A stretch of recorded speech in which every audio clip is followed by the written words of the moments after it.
The message arrived on a Tuesday morning, transmitted across 47 light-years of space in a language Earth's computers had never seen before. Within 6 hours, the world's best linguists and artificial intelligence systems had cracked it. Within 12 hours, every government on Earth wished they hadn't. "Primitive species of the third planet," the message began. "You have been discovered by the Calreth Empire. Your world possesses resources we require. You have two choices. Submit to our rule and become a subordinate species within our empire, or resist and be destroyed. You have one solar rotation of your planet to decide." The United Nations Emergency Council met in Geneva within hours. Representatives from every nation on Earth crowded into the chamber, their faces showing various shades of fear, anger, and disbelief. For 3 hours they shouted at each other. Some wanted to surrender immediately. Others demanded they fight. A few suggested hiding or running. Then someone from the back of the room spoke up. Nobody remembered later who it was, but they remembered what was said. "They want a war? Let's give them one they'll never forget." The response Earth sent back was simple. "We accept your declaration of war. However, we request 6 months to prepare our forces. Is this acceptable to the Calreth Empire?" On the Imperial flagship Pride of Calreth, Commander Vekris read the translation and laughed. It was a deep, rumbling sound that echoed through the command center. His subordinates laughed with him. 6 months? These primitives wanted 6 months to prepare. "Grant their request," Vekris said, still chuckling. "Let them have their time. It will make no difference. Send observers to watch their preparations. I want to see what these humans think will stop us." Vekris was a veteran of 32 campaigns. He had fought the Zelthians, who could regenerate from almost any wound. He had crushed the Morthic Collective, whose hive mind made them perfectly coordinated. He had broken the Sentinel defense line, which had held for 200 years. In all his life and all the Empire's 4,000-year history, no species had ever won against them. These humans would be no different. Their technology was primitive. They still used chemical propulsion for most of their spacecraft. They had barely colonized their own moon. They were divided into hundreds of competing nations that could barely cooperate on anything. But Vekris was thorough. He sent his 3 best intelligence officers down to Earth to observe. What they reported back confused him. "Commander," his chief intelligence officer said, her face troubled on the video screen, "they are not mobilizing their militaries as we expected." "What do you mean?" Vekris asked. "They are emptying their prisons, sir. All of them. Every prison facility on the planet is being processed. They are releasing the inmates." Vekris frowned. "Perhaps they need the space. Are they converting the prisons into military facilities?" "No, sir. They are releasing the prisoners and giving them a choice. They can have full pardons for their crimes, or they can join something called the Frontier Force. Almost all of them are choosing the Frontier Force." "What crimes did these prisoners commit?" The intelligence officer checked her data pad. "Murder, sir. Assault. War crimes from their various planetary conflicts, torture, terrorism, mass murder. The worst criminals their species has produced. They are releasing all of them." Vekris leaned back in his command chair. This made no sense. "Perhaps they are desperate. They plan to throw bodies at us?" "There is more, sir. They are also recruiting from their military discharge records, but not the honored veterans. They are specifically finding soldiers who were removed from service for being too violent. Excessive force, unauthorized killings, insubordination, and they are offering massive payments to mercenaries and private military contractors." Over the next weeks, the reports grew stranger. Earth had divided its new force into groups. The first group they called Tier 1. These were professional soldiers who had been discharged for brutality, mercenaries with verified kill counts in the hundreds, and special forces operatives who had been deemed too unstable for normal service. The second group, Tier 2, was worse. These were the serial killers who had murdered dozens, the war criminals who had committed atrocities that made even Earth's governments uncomfortable, the truly insane who had been locked away in high-security mental facilities. These were kept separate and given different training. Then there was Tier 3, but nobody talked about Tier 3 much. Even Earth's government seemed frightened of what they had put in that category. "What kind of training are they receiving?" Vekris asked during one briefing. His intelligence officer pulled up video footage. "This is from one of their training facilities, sir. We accessed it through their public network. They seem to want us to see this." The video showed a large room that looked like a destroyed city. Human trainees moved through it in small groups, but they moved wrong. There was no formation, no organization. They scattered randomly, some running along walls, others diving through windows. They fought each other in practice combat, and the combat was vicious. No rules, no stopping when someone was down. One trainee was laughing while another choked him. The one being choked managed to bite the other's arm hard enough to draw blood. They both fell away laughing. "What are they doing?" Vekris whispered. "They call it chaos training, sir. They are specifically teaching them to be unpredictable, to ignore pain, to enjoy combat.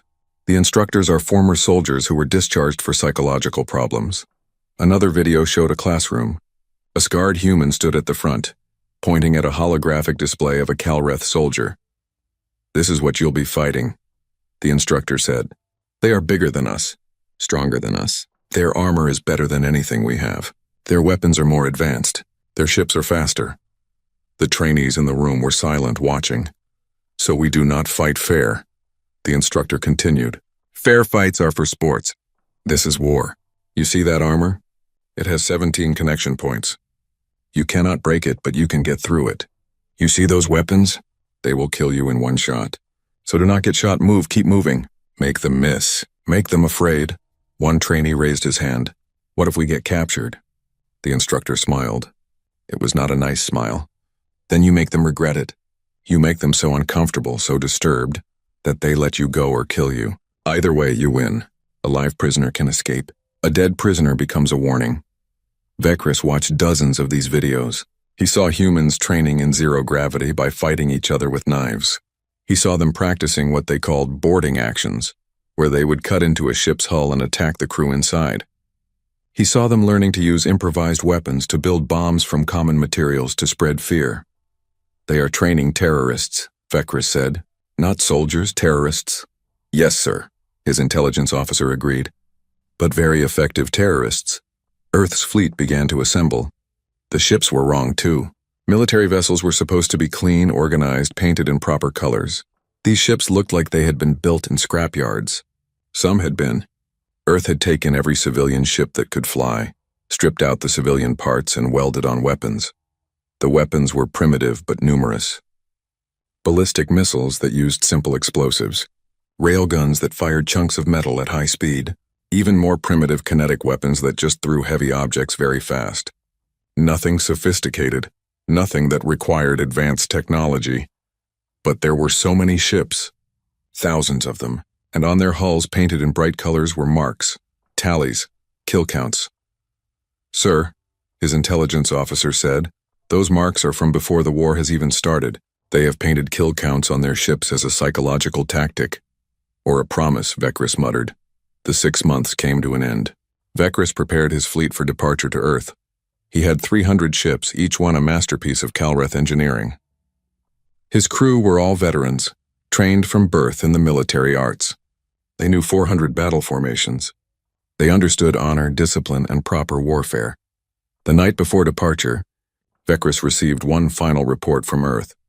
His intelligence officers had intercepted a transmission from Earth's command to their fleet. He read it alone in his quarters. "To all Frontier Force personnel, you know what you are. You know what you have done. Society locked you away because you were too dangerous, too violent, too broken. We needed you locked away because peace required it.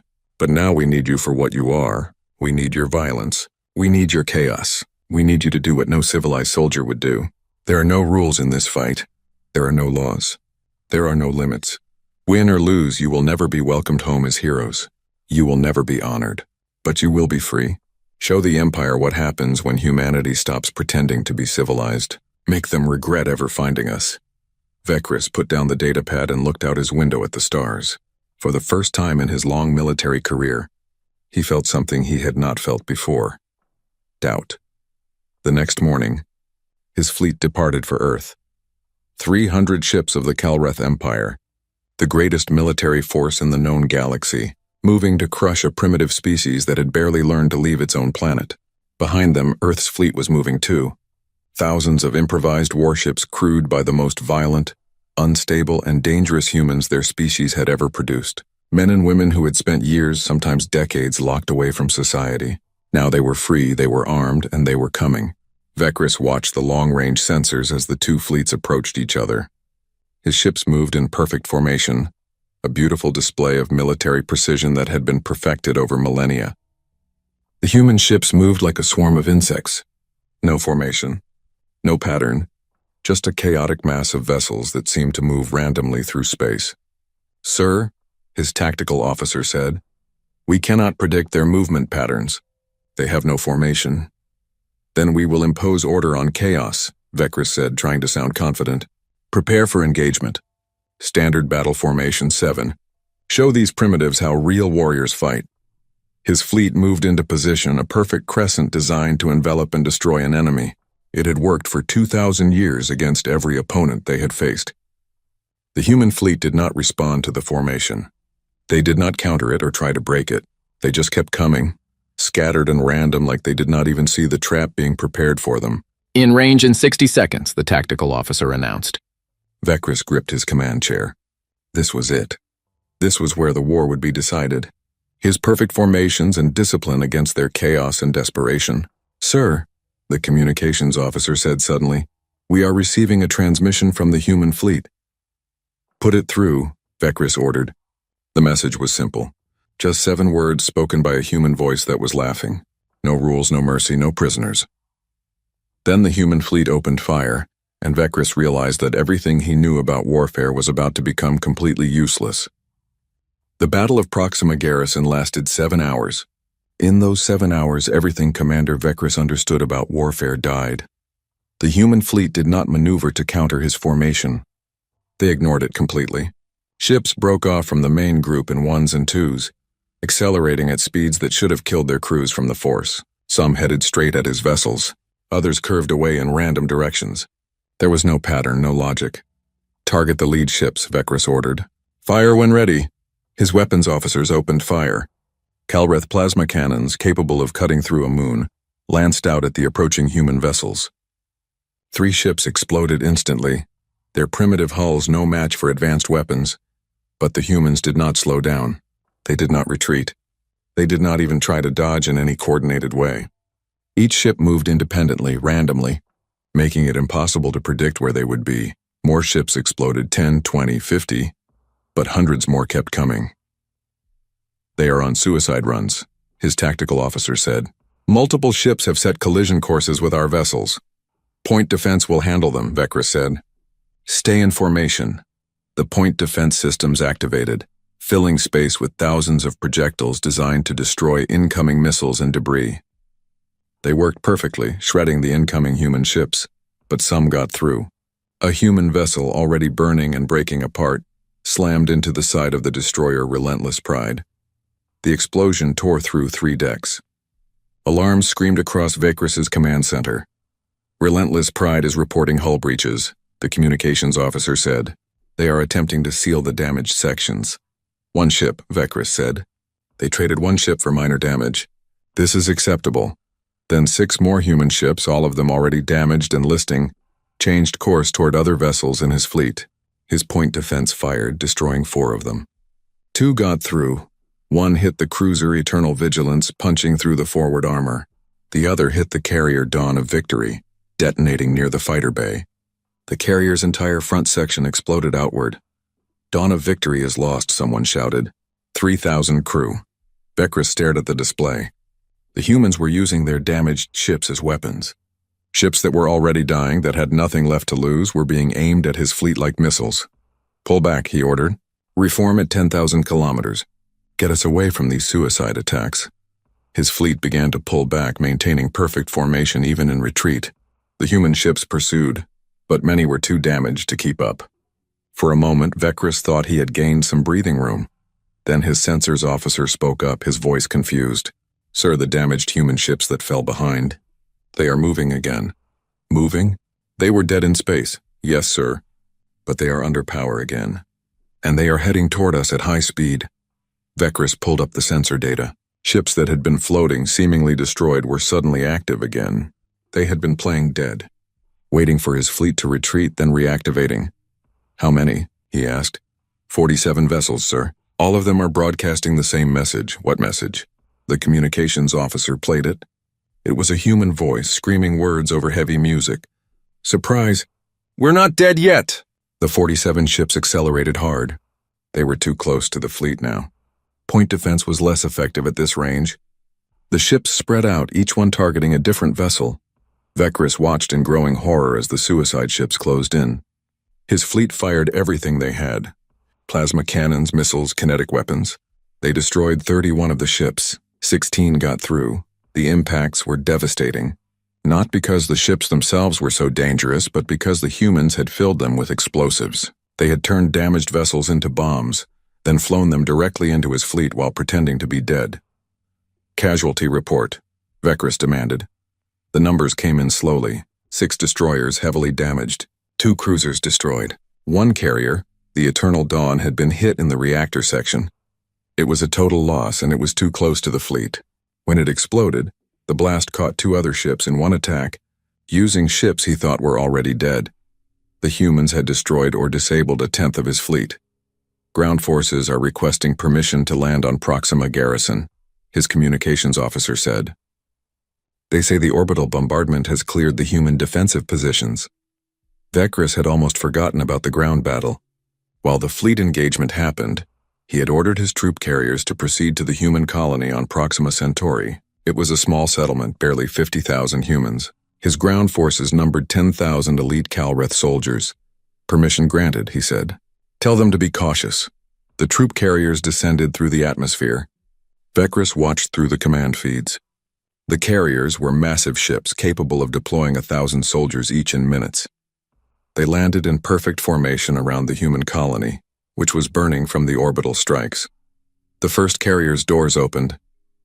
Calreth soldiers marched out in perfect ranks, their armor gleaming, their weapons ready. They had done this 1,000 times on 100 worlds. The humans opened fire from everywhere at once, from buildings that were supposed to be destroyed, from holes in the ground, from positions that should not exist. The weapons were primitive, bullets and explosives, but there were so many of them. Calreth soldiers fell.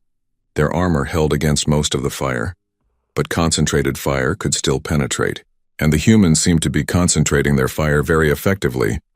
Ground forces are taking heavy casualties, the tactical officer reported. They are requesting support. We already bombarded their positions, Vekris said. Where are they firing from?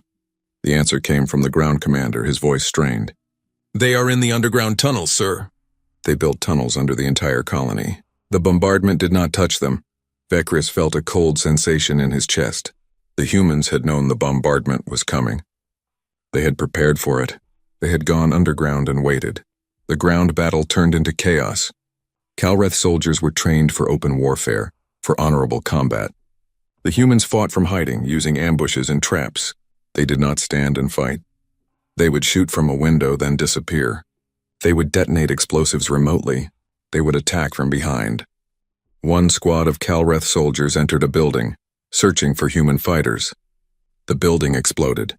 The humans had rigged the entire structure with explosives and waited for soldiers to enter before detonating it.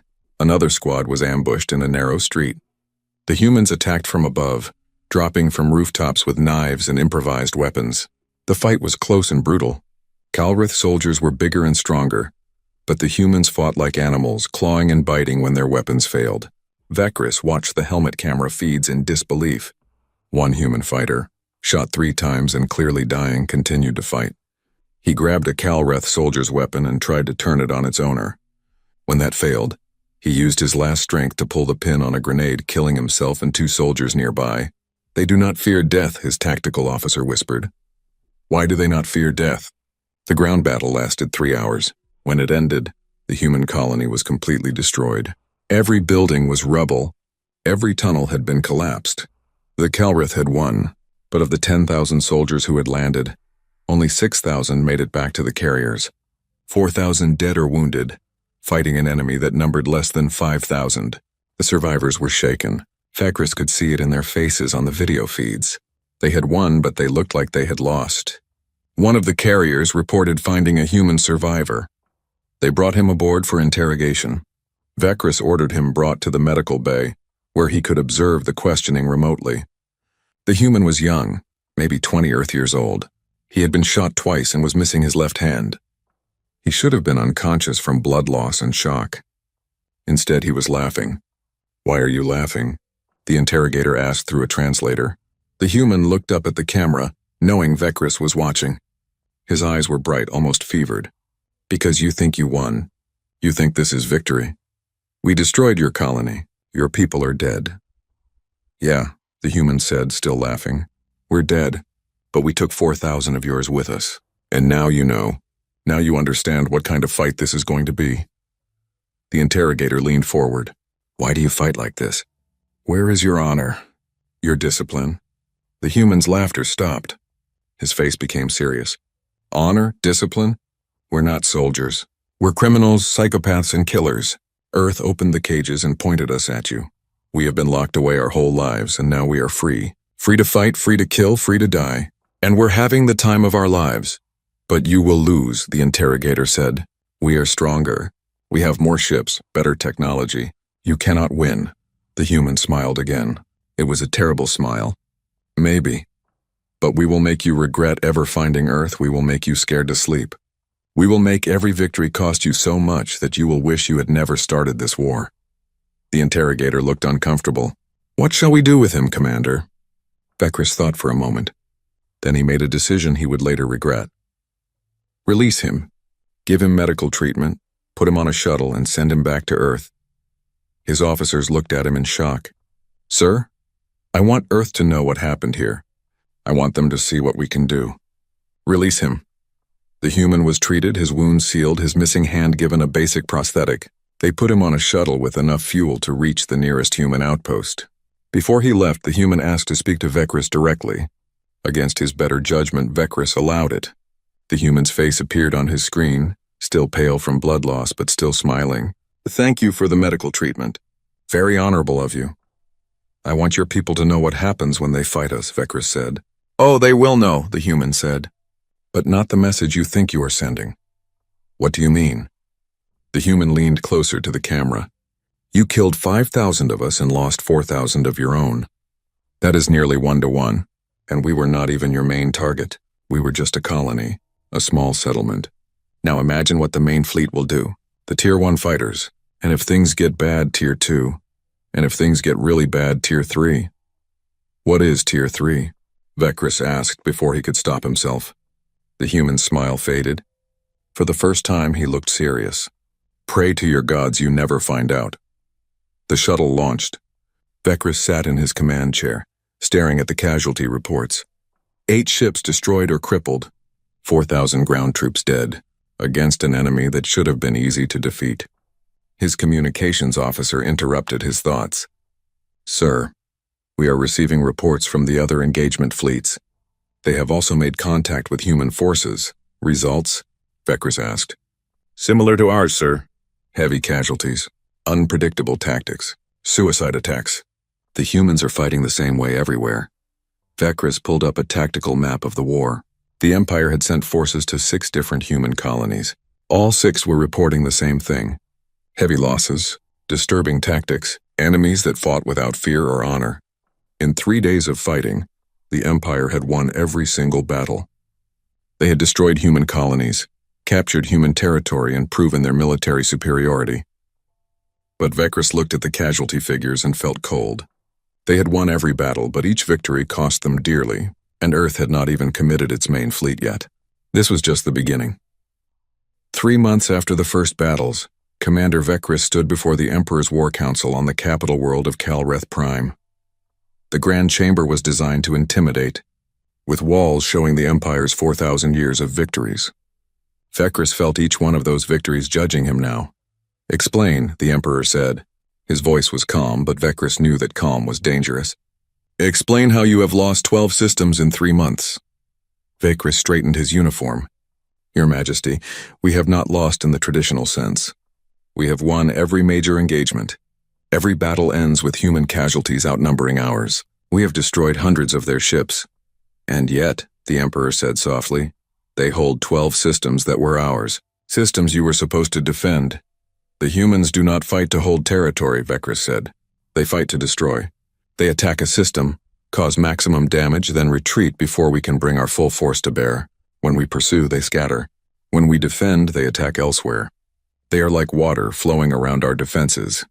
One of the council members, Admiral Thrakis, slammed his fist on the table. Then we need overwhelming force. Send 30 fleets instead of 3. Crush them with numbers. We tried that at the Helion cluster, Vekris said quietly. We sent 30 ships to defend against an expected human raid. The humans sent 3. Those 3 ships attacked our supply depot, destroyed 6 months of supplies, and escaped. We lost more from the supply shortage than from combat.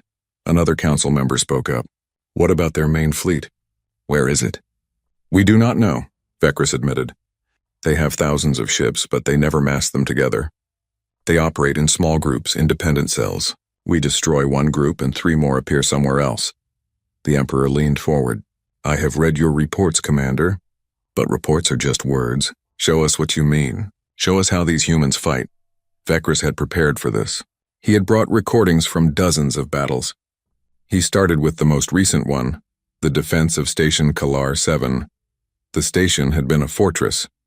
20,000 soldiers, massive defensive weapons, supplies for years. It was considered impregnable. The humans attacked with 300 fighters and small ships. The recording showed the battle from the station commander's perspective. The human ships approached without formation. Station weapons fired, destroying dozens of them. But the rest kept coming. Then the first ship made contact with the station's hull. Instead of exploding, it attached itself. Magnetic clamps, welding gear, anything to stick to the hull. More ships followed, attaching themselves all over the station like parasites. They are attempting to board, the station commander said in the recording, sealing all airlocks, but the humans did not use airlocks. They cut through the hull with plasma torches. Dozens of holes appeared all over the station simultaneously. Human fighters poured through, wearing minimal pressure suits carrying simple weapons. The station's internal security tried to respond. They set up defensive positions, called in reinforcements, followed proper defensive protocols. It did not matter. The humans did not advance in organized groups. They spread out like a virus through the station, appearing everywhere at once. They used the ventilation systems, the maintenance tunnels, the spaces between walls. They attacked from unexpected directions, then disappeared. One security camera caught a human fighter crawling through a ventilation shaft. He emerged behind a Kalreth defensive position and attacked with a knife. A knife against armored soldiers with plasma rifles. He killed 2 before being shot down. Another camera showed 3 humans against 15 Kalreth soldiers in a corridor.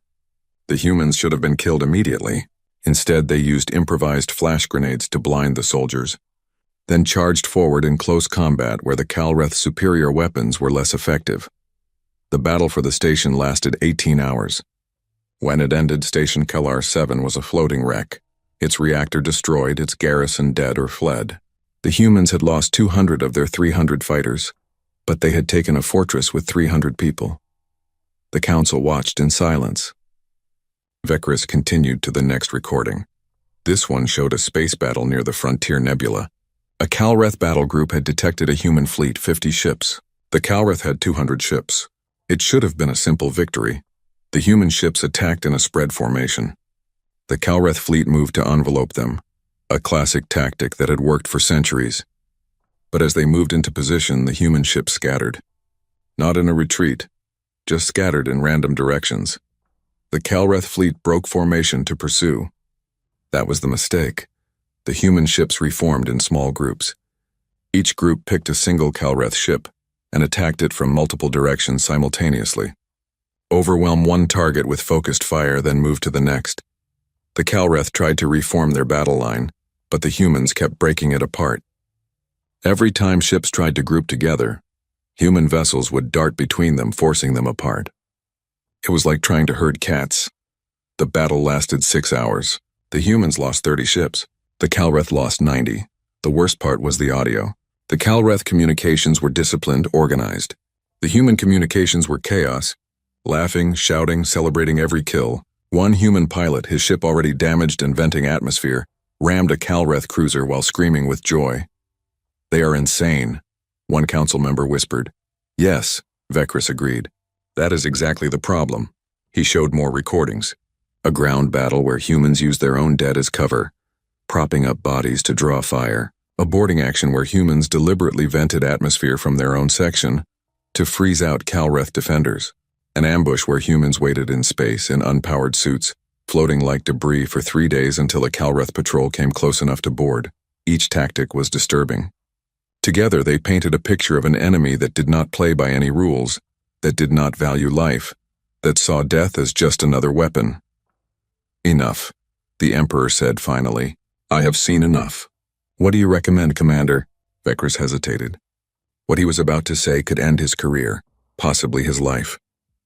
But he had sworn to tell the Emperor the truth. I recommend we negotiate peace. Silence filled the chamber. It stretched on for long seconds. Peace? Admiral Thrakis stood up, his face purple with rage. We have never surrendered. Not in 4,000 years. We do not make peace with inferior species. We are not inferior, said a new voice. Everyone turned.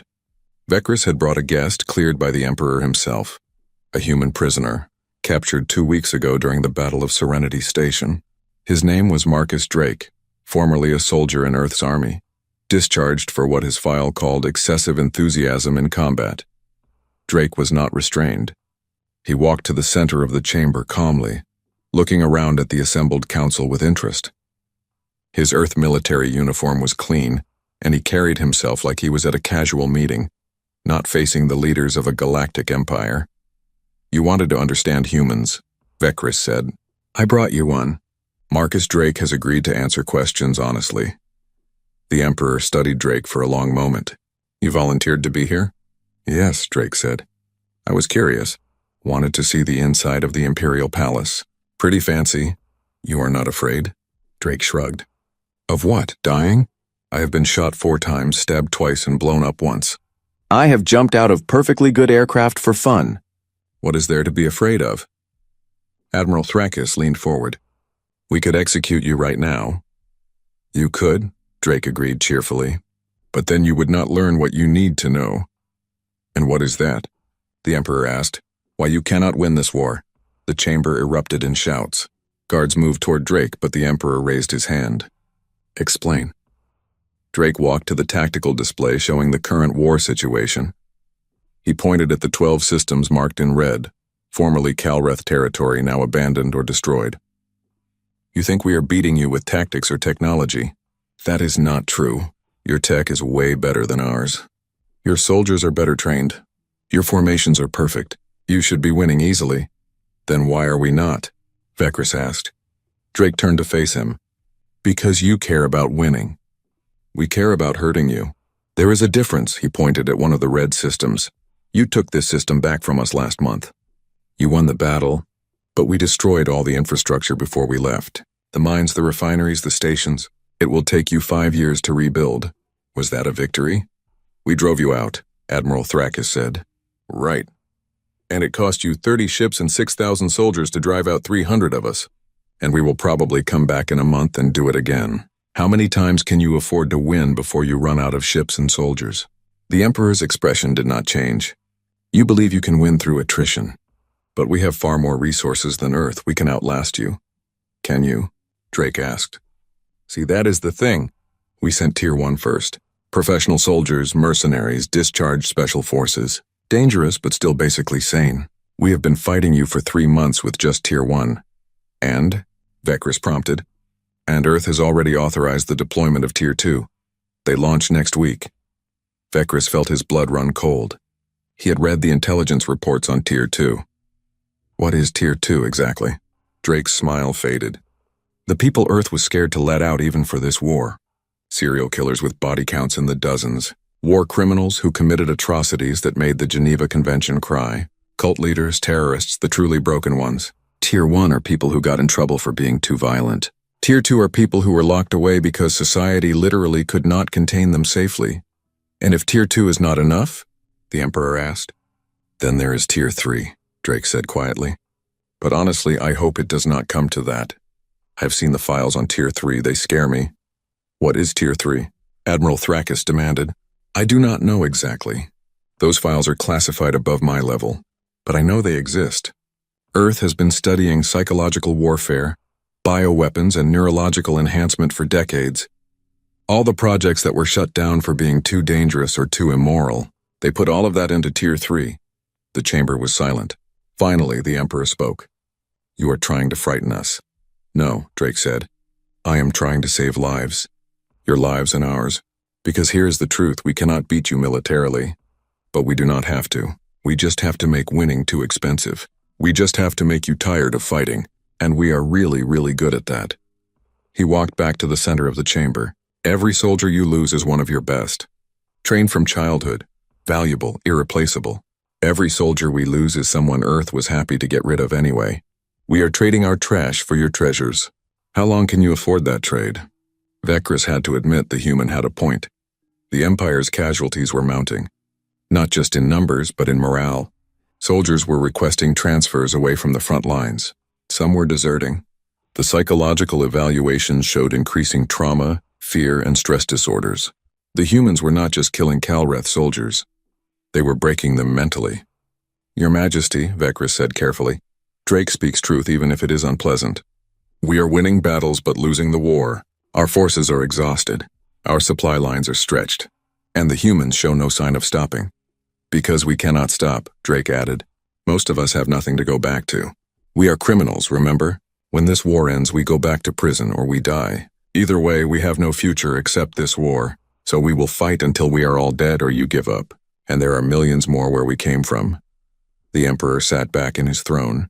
For a long time he said nothing. The council waited, anxious. Finally he spoke. I will consider your words.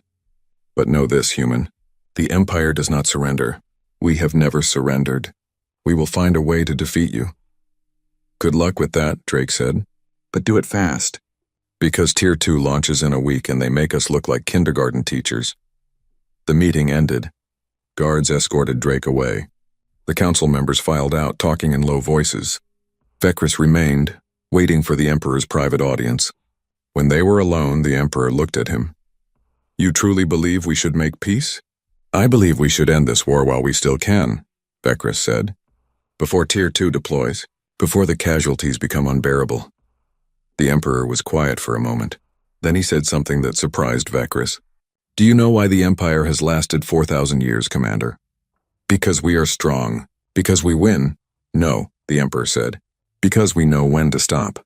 We have conquered hundreds of species, but we have also made peace with dozens more when conquest would cost too much. Pride is worthless if your empire is ashes. He stood, walking to a window overlooking the capital city. Send a message to Earth. Tell them we wish to discuss terms. But prepare our forces as well. If negotiations fail, we will deploy our own reserves. Every ship, every soldier, everything we have. We will end this war one way or another. Vekris bowed. As you command, Your Majesty. As he left the palace, Vekris thought about Marcus Drake's words. About Tier 2, about the mysterious Tier 3, about humans who had nothing to lose and everything to gain from chaos. For 4,000 years, the Empire had crushed every enemy, but they had never fought an enemy like this. An enemy that welcomed death. An enemy that treated war like a sport. An enemy that got stronger the more desperate they became. The message was sent to Earth. The response came back within hours. Earth agreed to negotiations. But they had one condition. The talks would take place in neutral space, and Earth's delegation would be escorted by Tier 2. They want us to see what is coming, Vekris said to his staff. They want us to be afraid. His intelligence officer, who had been monitoring human communications, looked up from her console. Sir, I have been listening to Tier 2's communications. They are excited about the deployment. Excited to fight? No, sir. Excited to scare us. They have been planning things, psychological tactics, the things they plan to do. She looked pale. Sir, we should accept whatever terms Earth offers. Vekris looked at her files. What he read there made his blood freeze. Tier 2 had been planning their deployment for weeks. They had studied Calreth psychology, Calreth fears, Calreth weaknesses. They were not planning to fight a war. They were planning to wage psychological warfare on a scale never before seen. And if Tier 2 failed, there was still Tier 3 waiting. Vekris closed the files. Get me a direct line to the Emperor. We need to accelerate these peace talks, before it is too late. Tier 2 arrived at the neutral zone on schedule. Commander Vekris watched their approach on long-range sensors, and immediately knew something was wrong. The ships were painted black.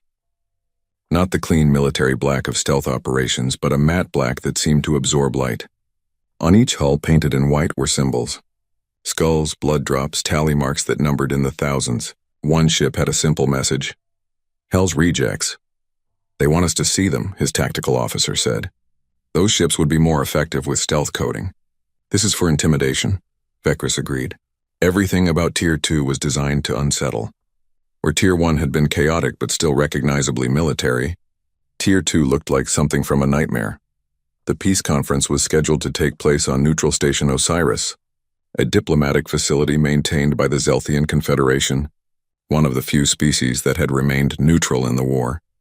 Vekris would represent the Empire. Earth was sending someone named Sarah Chen, listed as a diplomatic attaché, but Tier 2 was the real message.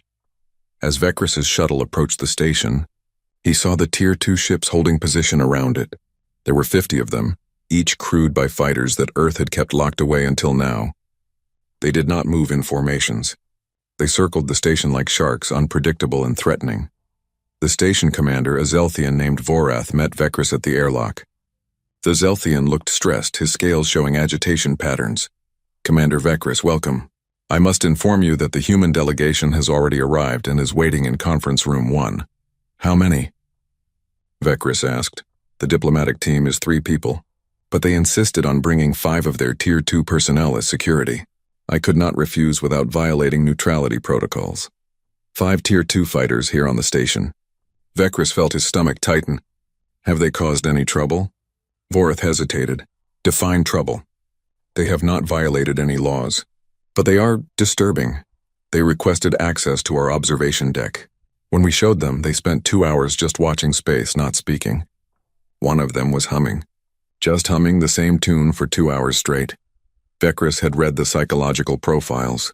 Tier 2 consisted of individuals with severe psychological disorders. Sociopaths, psychopaths, individuals with no capacity for normal empathy or fear. Earth had found the most disturbed people in their prisons and mental facilities and trained them for war. The conference room was large, designed for delegations of a dozen or more. The human team sat on one side. Sarah Chen was a middle-aged woman in a simple suit, looking like any bureaucrat. Next to her were 2 advisors equally unremarkable. Behind them stood 5 Tier 2 fighters. They were not in uniform. Earth had apparently abandoned any pretense of military protocol with Tier 2. They wore whatever they wanted. One wore a tattered military jacket. Another wore what looked like civilian clothes. A third wore armor pieces mixed with regular clothing. But it was their eyes that disturbed Vekris most. They watched him with an intensity that was not normal. Not hostile exactly, more like scientists observing an interesting specimen, or predators evaluating prey. One of them, a tall woman with scars covering her visible skin, smiled at him. It was not a friendly smile. Vekris took his seat, flanked by his own security detail. Professional Kalreth soldiers, trained and disciplined. They looked uncomfortable facing the 5 humans. Thank you for agreeing to meet, Sarah Chen began. Her voice was pleasant, professional.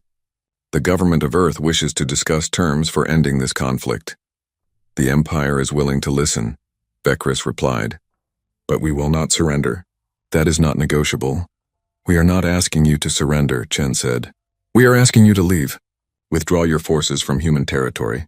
Acknowledge our independence. In return, we will cease all offensive operations. You hold 12 of our systems, Vekris said. Systems that belonged to the Empire for centuries. We hold them because you cannot defend them, Chen replied. And because defending them costs you more than they are worth. We are offering you a way to end this without further loss. One of the Tier 2 fighters laughed. It was a short, sharp sound. Chen glanced back at him and he fell silent, but the smile remained on his face. Vekris tried to ignore him. The Empire requires reparations. You have cost us thousands of lives and enormous resources. You invaded us, Chen said, her voice still calm. We defended ourselves. If anyone owes reparations, it is you. We offered you a place in the Empire. You chose war. You offered us slavery. We chose freedom. The negotiations continued for an hour. Vekris made demands. Chen countered them. They argued about territory, about resources, about responsibility. It was diplomatic theater, both sides positioning for advantage. All the while, the 5 Tier 2 fighters stood silent, watching. Occasionally, one would whisper to another. Once, one of them yawned, looking bored. Finally, Vekris called for a recess. He needed to consult with the War Council. Chen agreed, and both delegations retreated to their respective quarters. In his private room, Vecris opened a secure channel to Calreth Prime. The Emperor's face appeared on the screen. "Report," the Emperor commanded. "The humans are offering peace, but on their terms. No reparations, no acknowledgement of imperial authority, just mutual withdrawal and recognition of boundaries. Unacceptable. The Empire does not retreat. Your Majesty, I recommend we accept their terms." The Emperor's expression hardened. "Explain." Vecris chose his words carefully. "I have seen Tier 2 now. Not in combat, just standing in a room, and they are wrong. Something is fundamentally wrong with them. They do not act like soldiers or even like Tier 1. They act like they are playing a game and we are the toys. You fear them? I fear what they represent. If Tier 1 caused us this much trouble, what will Tier 2 do? And there is still Tier 3. The Emperor was quiet for a moment. "I will not decide this alone. I am convening an emergency session of the full Imperial Senate. They will vote on whether to accept Earth's terms or continue the war. How long will that take?" 3 days. "Can you stall the negotiations?" "I will try," Vecris said. The channel closed. Vecris sat alone, thinking. 3 days. He needed to keep the humans talking for 3 days while the Senate decided the Empire's fate. There was a knock at his door. One of his security officers entered, looking disturbed. "Sir, we have a situation. One of the human Tier 2 personnel has requested a meeting with you. Private, no witnesses." Vecris felt a chill. "Which one?" "The one they call Marcus Fenrir." "His file." "Sir, you should read his file." Vecris pulled up the information his intelligence team had gathered. Marcus Fenrir, age 34, former Special Forces operator. Discharged after an incident in a war zone where he had apparently killed 14 enemy combatants in close combat with his bare hands. After discharge, he had been arrested for multiple violent crimes. During his imprisonment, he had killed 3 other inmates in separate incidents. All ruled self-defense but suspicious. Psychological evaluation, severe antisocial personality disorder, possible sadism, high intelligence, complete lack of fear response. "Why does he want to meet me?" Vecris asked. "He said he has information you need. About Tier 3. That decided it. I will meet him, but maintain security presence outside the room." "Sir, are you sure?" Vecris stood. "If the humans wanted to kill me, they could have done it already. This is something else." The meeting room was small, just a table and 2 chairs. Marcus Fenrir was already there, sitting casually with his feet up on the table. He was younger than Vecris expected, with dark hair and eyes that seemed almost black. His face was unmarked except for a single scar running from his left ear to his chin. "Commander Vecris," Fenrir said, not bothering to stand. "Thanks for meeting me. I know this is irregular." Vecris sat across from him. "Your diplomat did not send you." "Chen? Nah. She would have told me not to come, but I wanted to talk to you privately. Soldier to soldier, you know?" "You are not a soldier. You are a criminal," Fenrir laughed. "True, very true. But I used to be a soldier and you still are. So we can talk straight, right? No political bullshit." "What do you want?" Fenrir's smile faded. "I want to give you some advice. Accept the peace terms. Take the deal. Go home." "Why would you want that? Are you not here to fight?" "Oh, I am here to fight," Fenrir said. "I am really hoping you say no, actually, because I have been locked up for 7 years, and I really want to hurt someone. But I thought you should know what you are getting into if you keep this war going. Threats? Facts." Fenrir leaned forward. "Tier 1 was professionals having fun. Tier 2 is monsters off the leash. But Tier 3? Tier 3 is something different entirely." "Then tell me, what is Tier 3? Fenrir looked uncomfortable for the first time. "I do not know all the details. They do not tell us everything. But I know some things. Tier 3 is not fighters. It is not soldiers at all." "Then what is it?" "It is everything Earth tried and decided was too immoral to use. Biological weapons designed to target specific species. Psychological warfare using subliminal programming. Viruses that rewrite behavior. Nanomachines that can infiltrate and sabotage from within. Every evil experiment that Earth's governments shut down over the last century, they kept the data. They kept the research, and they put it all into Tier 3. Vekris felt cold. That would violate every galactic treaty. Yeah, well, you started a war with us. Treaties went out the window. And here is the thing, Commander. If they deploy Tier 3, it will not just hurt your military. It will hurt your entire species, your civilians, your children, everything. You are trying to scare me. I am trying to save you, Fenrir said. And for a moment he sounded almost sincere. Look, I am a bad person. I know that. I have done terrible things and I will probably do more. But even I think Tier 3 goes too far. It is not war anymore, it is extinction. Earth would not do that. They would not commit genocide. Earth would do anything to survive, Fenrir said. And right now, survival means winning this war. If you force them to deploy Tier 3, they will. And then everyone loses. Vekris studied the human. Why tell me this? Why warn me? Fenrir shrugged. Maybe I'm getting soft. Or maybe I just like you guys. You are honorable, disciplined, everything I am not. It would be a shame to wipe you out. Plus, if Tier 3 gets deployed, there will be no more fighting, and I really like fighting. So this is selfish. Everything I do is selfish, Commander, but that does not mean I am wrong. Fenrir stood up. Think about it. You have a few days before the Senate votes, right? I checked your procedures. Use that time to really think about whether your pride is worth your species. He walked to the door, then paused. Oh, and one more thing. You see, these 5 of us here as security, we are not the scariest ones in Tier 2. We are the ones stable enough to be in public. The really crazy ones are still on the ships. If this goes bad, you will meet them. Trust me, you do not want that. The door closed behind him. Vekris sat alone, his mind racing. Could the human be trusted? Was this psychological warfare trying to make him afraid? Or was Fenrir genuinely warning him? He opened his secure channel again, this time to his intelligence chief. I need everything we have on Earth's weapons research programs. Everything they have ever developed or tested, no matter how classified. The information came back within hours. As Vekris read through it, his blood ran cold. Earth had indeed developed biological weapons. Diseases that could target specific genetic markers. They had tested them, refined them, then officially destroyed them and signed treaties banning their use. But the data still existed. Earth had researched psychological warfare, sounds and frequencies that could induce fear or aggression, drugs that could alter behavior, mind control techniques using technology and chemistry. They had deemed these too dangerous and locked the research away. But the research still existed. Earth had experimented with nanotechnology. Microscopic, machines that could infiltrate bodies or systems, gathering information or causing sabotage from within.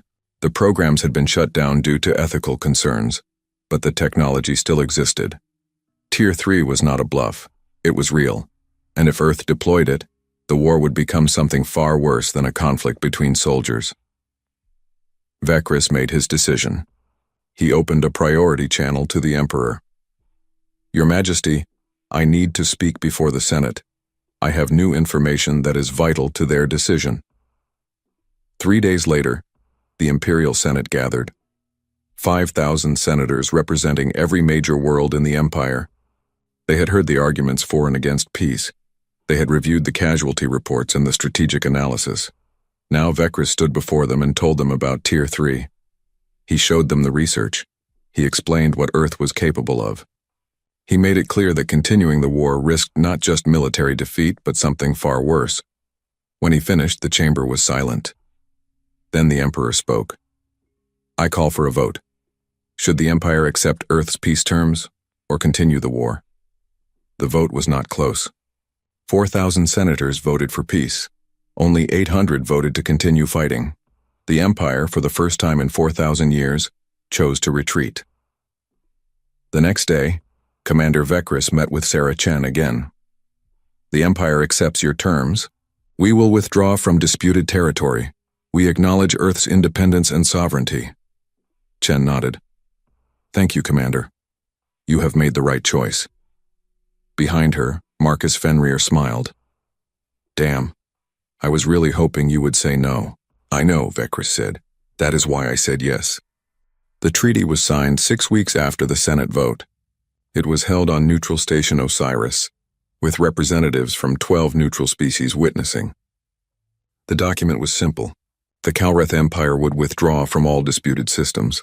Earth would cease offensive operations. Both sides would establish diplomatic relations and open trade negotiations. Neither side claimed victory. Both sides pretended the war had been a misunderstanding. Commander Vecris signed for the Empire. Sarah Chen signed for Earth.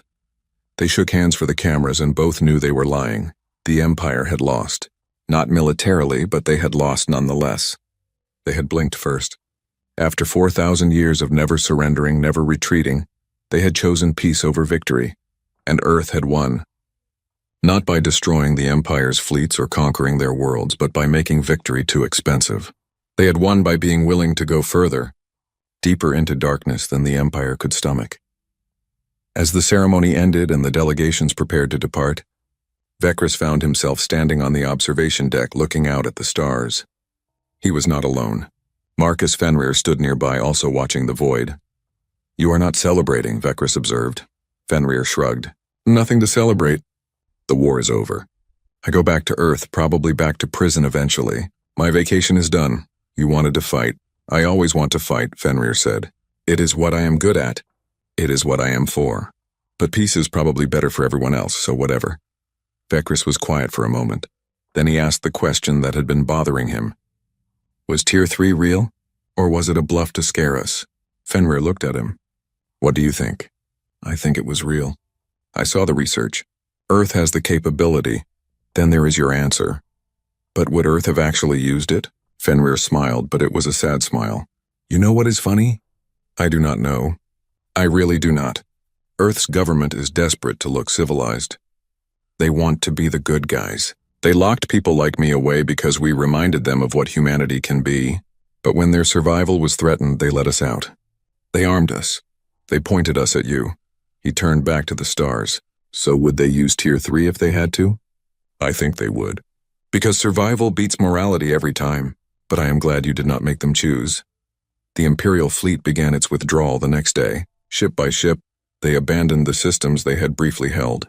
Earth did not chase them. They simply moved in and took control of the empty space. Vecris returned to Kalreth Prime to find the capital in turmoil. The news of the peace treaty had been received poorly. Protests filled the streets. Some called for the Emperor's removal. Others demanded the war be restarted. But most were just confused.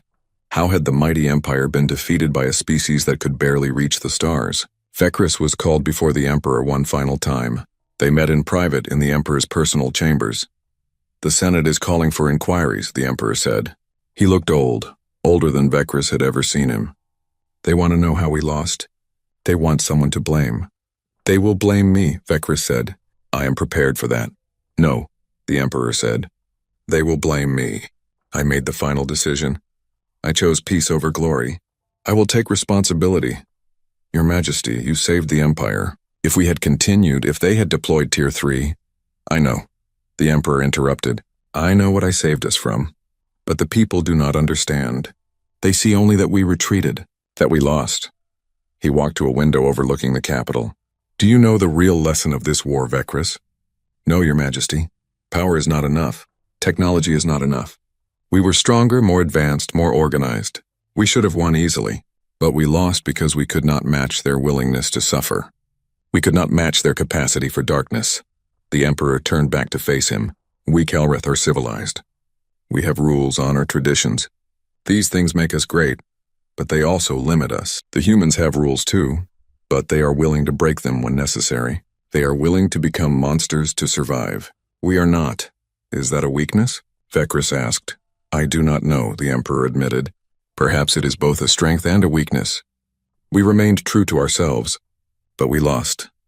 A month later, Vecris retired from military service. He was given full honors, a generous pension, and a quiet estate far from the capital. The public never knew his role in the peace negotiations. History would remember him only as one of many commanders in a war the Empire preferred to forget. He spent his days writing. A manual on warfare, but not the kind the Empire had taught for millennia. This was something different. A study of psychological warfare, asymmetric combat, and fighting enemies who did not follow traditional rules. The book was titled, Never Fight Species Who Have Nothing to Lose. It became required reading at the Imperial War Academy within 5 years. On Earth, the aftermath was different but equally complicated. The Frontier Force personnel returned to Earth as heroes. Parades were held. Medals were awarded. Politicians gave speeches about their bravery and sacrifice. But within weeks, the reality set in. Earth had sent criminals and psychopaths to fight a war, and now they were back. Most could not simply return to civilian life. Many did not want to. The government's solution was pragmatic but cynical. They offered 3 choices to Frontier Force veterans. First, they could return to prison to serve out their original sentences, minus time served in combat. Second, they could accept exile to newly established frontier colonies, far from Earth's major population centers. Third, they could join a new organization called the Frontier Security Force, essentially becoming permanent mercenaries for hire. Most chose exile or the security force. Very few chose to return to prison. Marcus Fenrir chose exile. He and several hundred other Tier 2 personnel took ships to a frontier world called New Haven. It was barely habitable, on the edge of human space, perfect for people that Earth wanted to forget about. Sarah Chen, who had negotiated the peace treaty, was promoted to ambassador. Her first assignment was to establish formal diplomatic relations with the Calreth Empire. It was awkward. Everyone knew what had really happened. Everyone knew the peace was built on fear, not respect.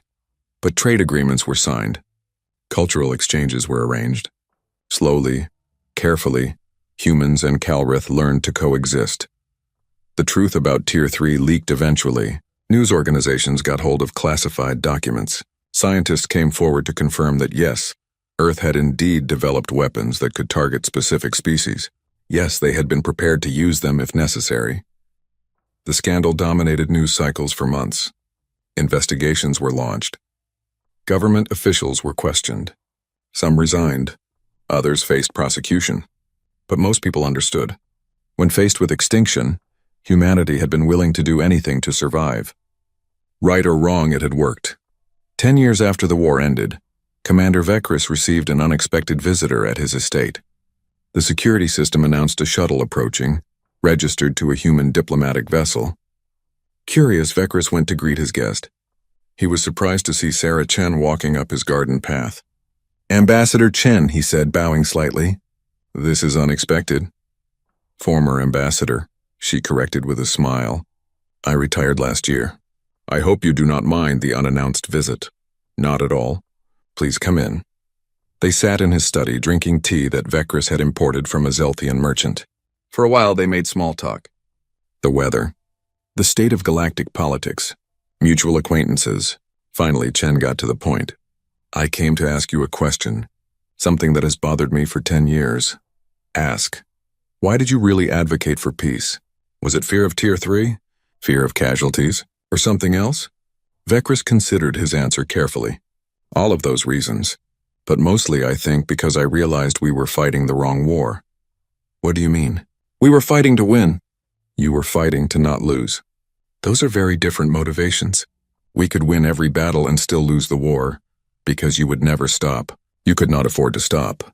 Chen nodded slowly. "You understood us better than we understood ourselves. Perhaps. Or perhaps I just recognized something I saw in my own species' history. The Calreth Empire was not always an empire. 4,000 years ago, we were a single planet, divided into hundreds of nations. We fought wars constantly. Brutal wars. Wars where entire populations were destroyed. What changed? We grew up, Vekris said. We learned that there are better ways to resolve conflicts. We developed honor codes, diplomatic protocols, rules of war. We became civilized. And those rules served us well for millennia. Until you met us. Until we met you, Vekris agreed. You reminded us of what we used to be. Young, violent, willing to do anything to survive. And we realized that all our rules, all our civilization meant nothing if we could not protect ourselves from species that did not share those rules. Chen looked out the window at Vekris's garden. Do you think we are capable of becoming civilized? Like you? I think you are already civilized, Vekris said. You have laws, culture, art, science. The fact that you are willing to break those rules to survive does not make you uncivilized. It makes you pragmatic. Some would say it makes us monsters. Some of your people are monsters, Vekris said bluntly. I met them. But they are your monsters. You created them. You controlled them. You used them for a purpose. That takes a kind of strength we Kelreth lack. They talked for hours, about the war, about peace, about the future. When Chen finally left, Vekris felt something he had not felt in years. Hope. Perhaps the two species could learn from each other. The Empire could learn flexibility, pragmatism, the willingness to adapt. Humanity could learn discipline, patience, the value of rules. Or perhaps they would go to war again someday. Perhaps the peace was temporary, just a pause before the next conflict. But for now there was peace, and that was enough. 15 years after the treaty, a new threat emerged. The Korvax swarm, a species of hive-minded insectoids, began expanding aggressively into both human and Kalreth space. They did not negotiate. They did not accept diplomacy. They simply consumed everything in their path. The Kalreth Empire mobilized its fleets. Humanity mobilized the Frontier Security Force, but separately neither seemed capable of stopping the swarm. Then someone in Earth's government had an idea. The joint operation was unprecedented. Kalreth ships providing advanced weapons and defensive technology, human fighters providing unpredictable tactics and fearless aggression, working together, coordinating for the first time. The Battle of Korvax Prime lasted 3 weeks. It was brutal. Both sides took heavy casualties, but in the end, the combined force destroyed the swarm's central hive and broke their invasion. Vekris, brought out of retirement to advise on the operation, stood on the command deck of a Kalreth flagship and watched the final battle. Next to him stood Marcus Fenrir, now officially a consultant with the Frontier Security Force. You know what is funny? Fenrir said as they watched explosions light up the darkness. We spent a year trying to kill each other. Now we are fighting side by side. War makes strange allies, Vekris said. I guess? Fenrir grinned. But damn, it feels good to be fighting again. I missed this. You never change, do you?